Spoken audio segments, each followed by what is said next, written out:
ഏറെ വിവാദങ്ങൾക്കൊടുവിൽ അതിജീവിതയ്ക്ക് നീതി ലഭിച്ചു. കോഴിക്കോട് മെഡിക്കൽ കോളേജ് ICU പീഡന കേസ് പ്രതി AM ശശീന്ദ്രനെ പിരിച്ചുവിട്ടു. അന്വേഷണ റിപ്പോർട്ടിന്റെ അടിസ്ഥാനത്തിലാണ് ശശീന്ദ്രനെ മെഡിക്കൽ കോളേജ് പ്രിൻസിപ്പൽ പിരിച്ചുവിട്ടത്.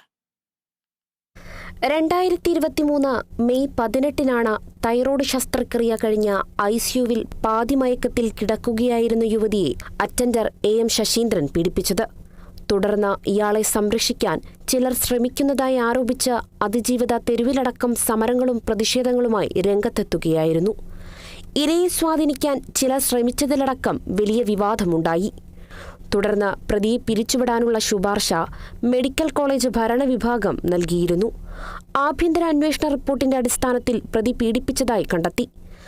അതേസമയം നീതി കിട്ടിയതിന്റെ സന്തോഷമുണ്ടെന്ന് അതിജീവിത പ്രതികരിച്ചു. ചെറുതാണെങ്കിലും അതിലൊരു സന്തോഷമുണ്ട്.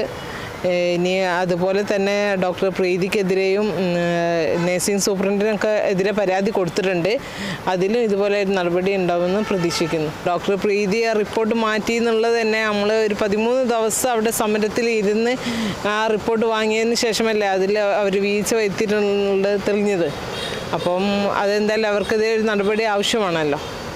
കുറ്റം ചെയ്തിട്ടുണ്ടെന്ന് അവർ ചെയ്തിട്ടുണ്ടെന്നുള്ളത് തിരിച്ചറിഞ്ഞിട്ടും അവർക്കെതിരെ നടപടി നീട്ടിക്കൊണ്ടുപോകുന്നതാണ് സങ്കടം. ഇതെന്തായാലും ഇത് ചെറിയൊരു വിജയമായിട്ടുള്ളൂ. മുഴുവൻ വിജയം നേടുന്നവരെ ഞാൻ പോരാടും. തന്റെ പോരാട്ടം വിജയം കണ്ടുവെന്നും എല്ലാ സ്ത്രീകൾക്കും വേണ്ടിയാണ് പോരാട്ടത്തിനിറങ്ങിയതെന്നും അതിജീവിത അഭിപ്രായപ്പെട്ടു. Kerala vision news, Kozhikode. Kozhikode medical കോളേജിൽ ചികിത്സയ്ക്കെത്തിയ യുവതിയോട് അപമര്യാദയായി പെരുമാറിയ സംഭവത്തിൽ മലപ്പുറം സ്വദേശി അറസ്റ്റിൽ.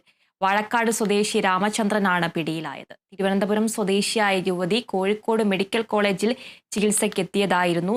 വീൽചെയറിൽ ഇരിക്കുന്ന യുവതിയെ ഭർത്താവ് ലാബിലേക്ക് പോയ തക്കം നോക്കി കയറി പിടിക്കുകയായിരുന്നു. കോടതിയിൽ ഹാജരാക്കിയ പ്രതിയെ റിമാൻഡ് ചെയ്തു.